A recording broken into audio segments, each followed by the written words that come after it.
네, 여러분, 안녕하세요. 오늘은, 보어의 이제 원자 모형을 이제 우리가 공부를 하는 시간이 왔습니다. 보어의 원자 모형은 조금 공부를 할 내용도 좀 많고요. 그 다음에 여러분들이 조금 배경 사실은 이 보어의 원자 모형을 알기 위해서 알아야 될 어떤 배경 지식들이 조금 있어요. 그래서, 수업은 조금 강의 시간은 좀 적게 하고 중간중간에 여러분들이 다큐멘터리를 좀 시청을 하는 그런 방향으로 한번 수업을 구성을 해보도록 하겠습니다. 자, 25페이지 일단 왼쪽 편 빈 여백이 있죠? 거기에다가 우리 지난 시간에 러더퍼드의 원자 모형에 대해서 얘기했던 부분을 좀 간단하게 얘기를 한번 다시 한번 해볼게요. 자, 우리가 이제 지난 시간에 어, 러더퍼드 이제 원자 모형에 대해서 우리가 얘기를 했었죠. 그래서 러더퍼드가 알파 입자 산란 실험을 통해서 원자 핵의 존재를 이제 알아내게 되었고, 그래서 원자 핵이 가운데 있고 그 주변을 누가 돌고 있는 전자가 돌고 있는 그러한 모형을 제안을 했다. 이런 얘기를 했었어요. 어,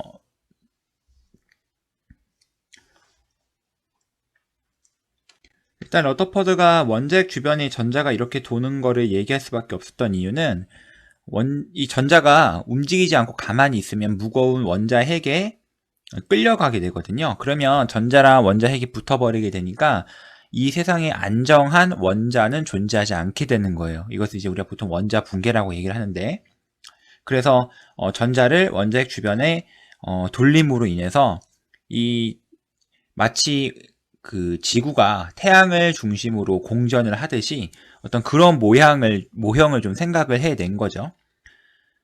그래서 전자가 원자핵 주변을 여기 나온 그림처럼 이렇게, 미안합니다. 그림이 좀 이쁘지 않은데 이렇게 돌게 되면은 전자는 바깥으로 나가려고 하는 원심력과 그 다음에 플러스하고 마이너스 사이에 전기력이 균형을 이루게 되고, 그래서 전자는 원자핵 주변을 돌게 된다, 계속해서 돌게 된다, 이런 얘기를 하게 됩니다. 그 다음에 이제 또 얘기를 해야 될 부분이, 러더퍼드가 이제 이 원자 모형을 얘기를 할 때는요, 이 전자가 원자핵 주변에 어느 곳에서든 다 존재할 수 있다는 그런 일단 기본 전제가 깔려 있었어요. 그래서 사실은 선생님이 궤도를 여기다 그렸지만, 뭐 여기에 전자가 존재할 수도 있는 거고 여기에 전자가 존재할 수 있는 거고, 이 원자핵으로부터 요 어느 곳이든 이 전자가 지금 다 존재할 수 있는 그런 상황인 겁니다. 굳이 쌤이 이렇게 다시 한번 얘기를 하는 이유는, 오늘 우리가 이제 공부를 할 부분이 보어의 원자 모형이잖아요. 이거랑 이제 비교해서 보어의 원자 모형을 공부를 하게 될 텐데, 이 파란색으로 선생님 지금 방금 표시한 이 부분, 전자는 어느 곳에서든 다 존재한다라는 거, 이 부분이 보어의 원자 모형하고는 달라요. 그렇기 때문에 선생님 지금 다시 한번 보어의 원자 모형을 간단하게 지금 다시 얘기를 한 거고요. 그 다음에 우리 러더퍼드 원자 모형에 한계점이 있었죠. 한계점. 자, 어떤 한계점이 있었죠? 네, 첫 번째, 그 러더퍼드가 물리에 있는 전자기학 이론을 좀 간과한 측면이 있습니다. 여기 보시면 여기 이렇게 전자가 있고요. 이렇게 전하를 띤 물질은요, 이런 식으로 운동을 하게 되면은 에너지를 바깥으로 방출을 하게 됩니다. 그러니까 이것을 우리가 이제 전자기파라고 하는데요. 이 전자기파를 발생하게 돼 있어요. 그렇다는 얘기는 전자가 움직이게 되면 필연적으로 에너지를 잃게 되고, 그렇게 되게 되면 에너지를 잃게 되니까 여기 있는 전자들은 계속해서 에너지를 잃으니까 결과적으로는 어떻게 되냐면 이런 식으로 원자핵에 딱 달라붙게 되는 그러한 한계점이 있다 그랬습니다. 그러니까 이렇게 되게 되면은 이 세상에 안정한 원자는 없는 거예요. 그러니까 원자가 붕괴가 되는 거죠. 그래서 요거를 설명하지 못했어요. 그래서 지난 시간에도 얘기를 했지만, 러더퍼드가 이제 얘기한 이 원자 모형의 한계점은, 자, 우린 지금 복습하고 있습니다. 회전하는 전자의 전자기파 발생에 의한 이 원자 붕괴를 설명하지 못한다는 겁니다. 이런 한계점이 있었고요.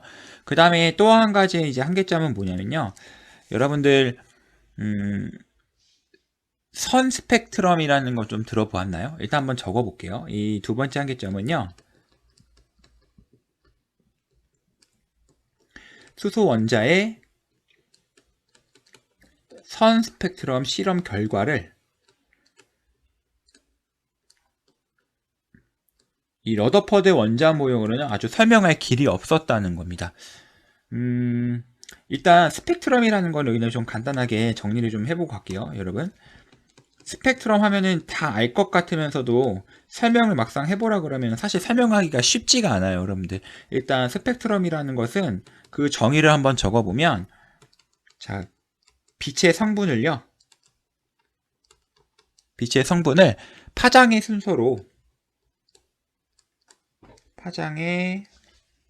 순서로 나열한 것을 우리가 이제 스펙트럼이라고 부르고요. 중학교 때 사실 이제 두 가지 스펙트럼에 대해서 우리가 공부를 한 적이 있는데, 하나는 연속 스펙트럼이고요. 그리고 또 하나는 뭐냐면 선 스펙트럼이 있습니다.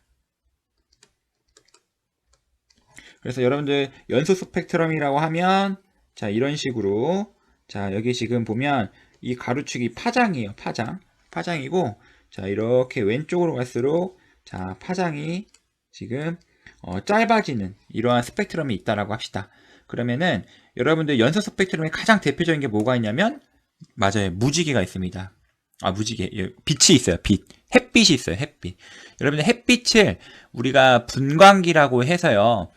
일종 여러분이 이해하시기 편한 프리즘이라고 좀 아시면 될 것 같은데, 이 햇빛을 프리즘에 통과시키면 여러분 뭐가 나오냐면 무지개가 나오잖아요. 여기 보시면 이런 식으로, 자, 이렇게 빨간색 나왔으면 그 다음에 뭐 주황색 뭐 이런 식으로 이렇게 쭉 나오고, 그 다음에 이런 식으로, 자, 지금 끊어짐 없이 계속 연속해서 나타나고 있는 겁니다.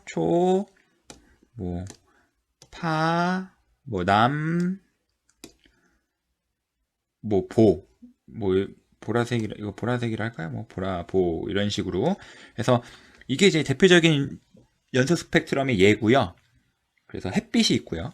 선 스펙트럼이라고 하면 이제 여러분도 아마 좀 봤을 거예요. 그래서 이런 식으로 똑같이 이제 있고, 역시 왼쪽으로 갈수록 파장이 짧아지는데, 예를 들면은 이런 식으로 선으로 이렇게 뭔가 표시가 되어 있는 스펙트럼, 이것을 우리가 선 스펙트럼이라고 얘기를 하는데, 다시 여기 돌아와서 이 러더퍼드 원자 모형은 이 수소 원자의 선 스펙트럼을 어떤 설명하지 못하는 이 선 스펙트럼, 이렇게 지금 아래 나와 있는 이 선 스펙트럼, 이러한 실험 결과를 러더퍼드의 원자 모형으로는 이제 설명할 수가 없는 그런 한계점이 좀 있었어요. 그래서 이 부분을 조금만 더 얘기해보면, 키워드를 한번 적어 볼게요. 여기 보시면 이 연속 스펙트럼에 해당하는 중요 키워드는 연속성이라고 보시면 되겠고요. 그 다음에 이 선 스펙트럼에서 중요한 이 개념은 불연속성이다 라고 보시면 될 것 같아요. 그래서 여기서 말하는 연속성이란, 여기 빨주노초 파남보의 이 색깔이 요 중간이 빈 공간이 없이 계속해서 연속적으로 있잖아요. 그러니까 이 빛의 성분이 중간에 파장이 빈 부분 없이 연속적으로 다 있는 거예요. 그 다음에 이 아래 나와 있는 선 스펙트럼은 이 빛의 파장이 연속적으로 다 있는 게 아니라 불연속적으로, 이런 식으로 불연속적으로 나온다는 거죠. 이런 식으로.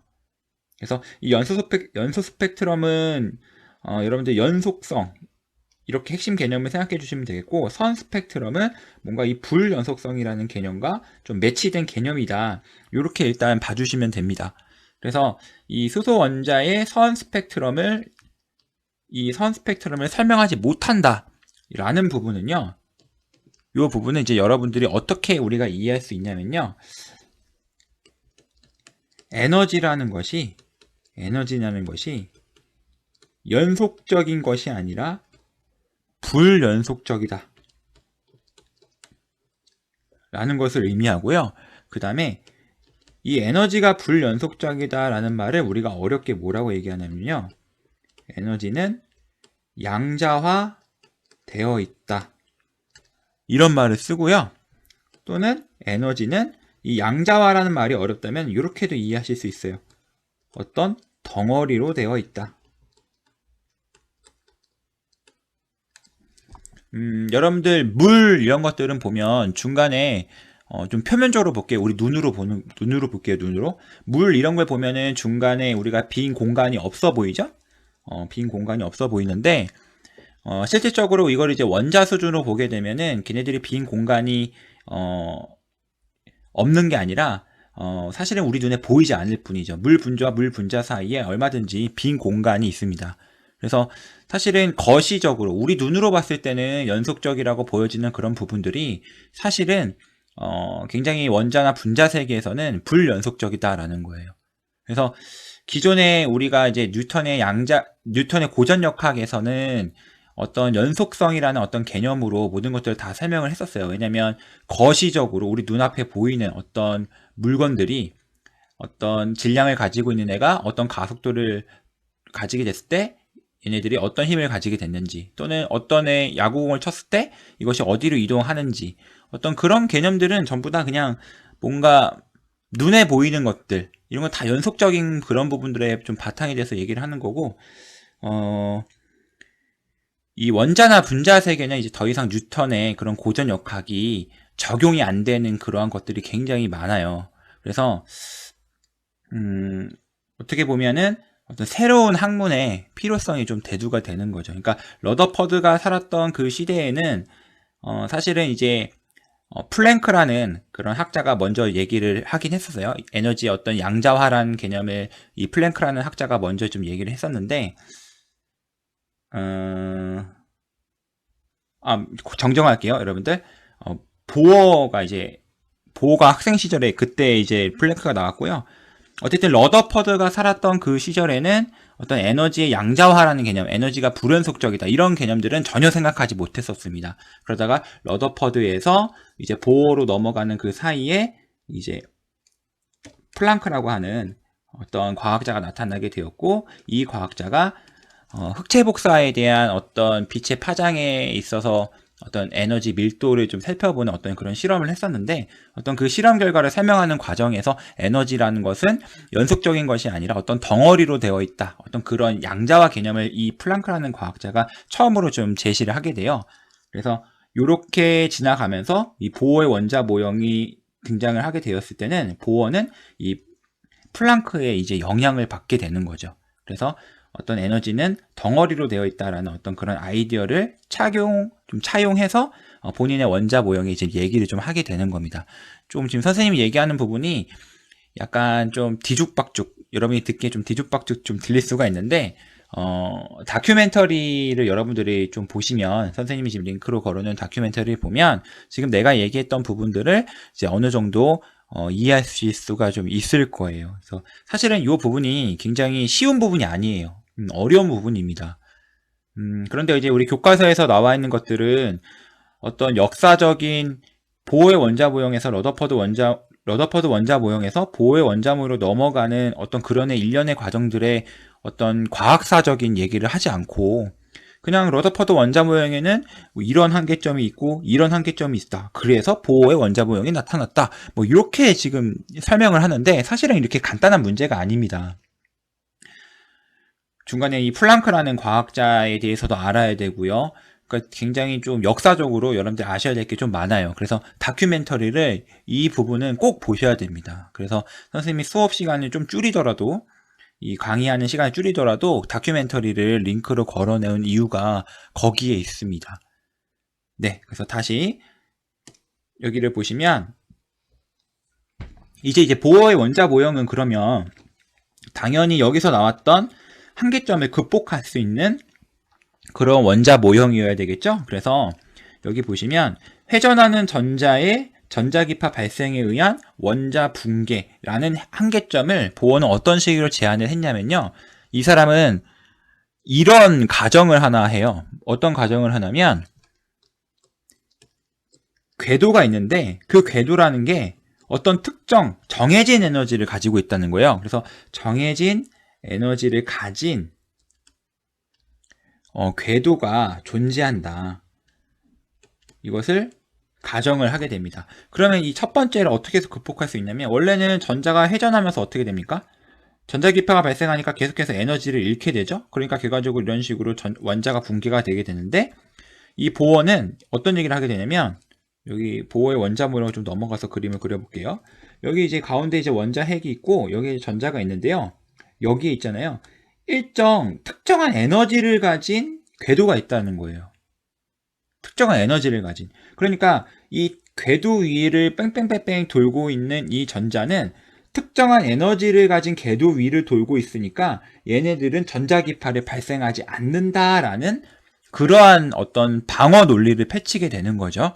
그래서 회전하는 전자의 전자기파 발생에 의한 원자 붕괴를 이런 식으로 어떤 정해진 에너지를 가진 궤도가 있으니까 그 위에서만 전자가 돌기 때문에 이 전자는 전자기파가 발생하지 않는다. 그런 식으로 이제 얘기를 하게 되고요. 그 다음에 여기 보시면 이 수소 원자의 선 스펙트럼 실험 결과를 설명할 수 없다라는 부분은 아까도 얘기했지만 어떤 불연속적이다, 양자화되어 있다, 에너지는 덩어리로 되어 있다. 이 부분은 어떻게 되는 거냐면요. 자, 매치시켜서 보셔야 돼요. 여기랑 여기랑. 보어는요, 원자핵이 있고, 그 다음에 여기에 특정한 어떤 일정 에너지를 가진 궤도가 있다 그랬죠. 근데 이 궤도가요, 원자핵부터 여기 쭉쭉쭉쭉 요 공간에 다 존재하는 게 아니에요. 이 궤도가 다 존재하는 게 아니고요. 특정 영역에만 이런 식으로 궤도가 존재하는 겁니다. 이런 식으로 특정 영역에만. 지금 여기가 공간이 좀 벌어졌는데, 보시면 원자핵을 기준으로 해서 러더퍼드 원자 모형이라는 것은 어디에든 전자가 다 존재할 수 있고, 어디든 다 전자가 존재할 수 있지만, 이 러더퍼드 원자 모형은 전자라는 것이 이 궤도 위에만 존재할 수 있고요. 그런데 이 궤도가 원자핵 주변에 어디에든 다 있는 게 아니라는 거예요. 특정한 곳에만 있다는 거죠.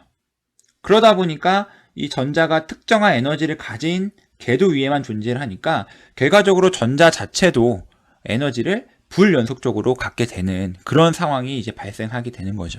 그래서 이런 식의 어떤 원자 모형을 제안을 하게 되니까 이 수소 원자의 선 스펙트럼 실험 결과를 설명할 수 있게 되는 그러한 결과가 이제 나타나게 된다는 거죠. 그래서 가장 핵심적인 개념은 이거예요. 아까도 얘기했지만 여기 연속성하고 불연속성 얘기했잖아요. 러더퍼드 원자 모형은 에너지의 연속성이라는 개념을 가지고 있는 상황에서 만들어낸 어떤 모형이라면 보어의 원자 모형은 에너지의 연속성을 과감히 버리고 에너지의 불연속성이라는 에너지 양자화 또는 에너지가 덩어리로 되어 있다라는 어떤 그러한 개념을 차용해서 가지고 온 원자 모형이라는 거죠. 그래서 이렇게 보어의 원자 모형이 한계점을, 리 러더퍼드의 원자 모형의 한계점을 어떤 식으로 극복해냈는지를 지금 한번 함께 좀 살펴보았습니다. 그럼 이제 여기까지 이제 선생님이 좀 설명을 좀 해주었는데, 보어의 원자 모형 정말 간단히만 좀 얘기를 해볼게요. 그래서 보어의 원자 모형 여기 잘 보시면, 아까도 얘기했지만 특정 에너지를 가진 궤도, 이렇게 궤도가 있죠. 이거 좀 궤도 다시 그릴게요. 궤도가 있고 이 궤도 위에만 전자가 존재할 수 있는 겁니다. 그 다음에 원자핵에서 가까운 이 궤도는 에너지가 낮고요. 점점 원자핵으로부터 멀어지는 궤도는 에너지가 점점 높아집니다. 그러니까 이렇게 되는 거죠. 내가 여기 첫 번째 원자핵으로부터 가까이 있는 이 친구를, 이 첫 번째 궤도를 내가 n은 1이라고 표현하고 얘를 n은 2라고 표현할게요. 이거 좀 너무 정신사 나오니까 여러분들 다시 지워서 그림을 해줄게요. 자, 다시 그려볼게요. 자, 이렇게 원자핵이 있고요. 자, 이렇게 궤도가 있죠. 그 다음에 이렇게 궤도가 있습니다. 자, 그려볼게요. 자, 궤도가 있고요. 그 다음에 이 원자핵, 이 궤도 위에만 전자가 존재할 수 있고요. 그 다음에 원자핵에서 가까이 있는 궤도, 그 다음에 점점 멀어질수록 에너지가 어떻게 된다? 이렇게 멀어질수록 에너지는 점점 높아진다라는 거고요. 그러면 만약에 생각을 해봅시다. 여기 있던 전자가, 자, 여기로 가는 상황을 한번 얘기를 해볼게요. 자, 이렇게 얘기해 봅시다. 여기 원자핵으로부터 가까이 있는 거를 내가 이제 n은 1이라고 표현할게요. 첫 번째 궤도, 얘를 두 번째 궤도, 얘를 세 번째 궤도라고 하고요. 자, 첫 번째 궤도에 있던 전자가 여러분들 두 번째 궤도로 이동한다 그러면 어떻게 된다 그랬어요? 낮은 에너지에 있던 전자가 높은 에너지 궤도를 가지고 있는 곳으로 이동해야 되니까 이거 에너지를 흡수를 해야 될까요? 방출해야 될까요? 그렇죠. 이 전자는 에너지를 받아야만, 흡수를 해야만 더 높은 에너지를 가질 수 있겠죠. 그러면 반대로 얘기해 보면, 자, 여기에 있던 전자, 두 번째 있던 전자가 첫 번째 껍질, 첫 번째 궤도로 이동하려고 그러면 이때는 에너지가 어떻게 되는 거야? 높은 곳에서 낮은 곳으로 가니까 에너지가 어떻게 돼야 된다? 그렇죠. 낮아진다. 에너지가 낮아진다. 에너지를 방출한다. 라고 이렇게 설명할 수 있는 겁니다. 그래서 이 빨간색으로 표시한 것은 첫 번째 궤도에서 두 번째 궤도로 가려면 에너지를 흡수를 해야 되는 것이고요. 높은 곳에서 낮은 곳으로, 높은 궤도에서 낮은 궤도로 가게 되면 에너지를 어떻게 해야 된다? 그렇죠. 방출을 한다. 요런 것들이 이제 보어의 원자 모형에서 얘기하는 어떤 이론적인 부분들입니다. 그래서 좀 더 세부적인 그런 내용들은 다시 125페이지 내용을 선생님 보면서 얘기를 하겠고요. 일단 여기까지 보셨으면 우리 EBS 좀 다큐멘터리를 좀 볼 필요가 있겠습니다. 그래서 선생님이 EBS 다큐멘터리 하나는 대략 한 10분 정도 되고요. 또 하나는 대략 뭐 올라간 거는 여러분들 뭐 9분 45초짜리인가 그런데요. 실질적으로는 한 8분 정도까지 보시면 돼요. 그래서 도합 10분짜리랑 8분짜리 선생님이 링크를 걸어 놓은 게 있으니까 요거 좀 재밌습니다. 그래서 좀 여러분들 집중하셔서 보시면 이제 내가 앞으로 25페이지에서 설명할 보어의 원자 모형을 이해하는데 좀 많은 도움을 받으실 수 있을 거예요. 그러니까 우리 교과서에서 하지 못한 부분들, 그러니까 러더퍼드 원자 모형에서 보어의 원자 모형으로 넘어가는 그러한 부분들을 조금 더 매끄럽게 이해시켜 줄 수 있는 그런 내용들이다. 그렇게 이해를 하시면 됩니다. 아시겠죠? 자, 그러면 일단 동영상 한번 보도록 합시다.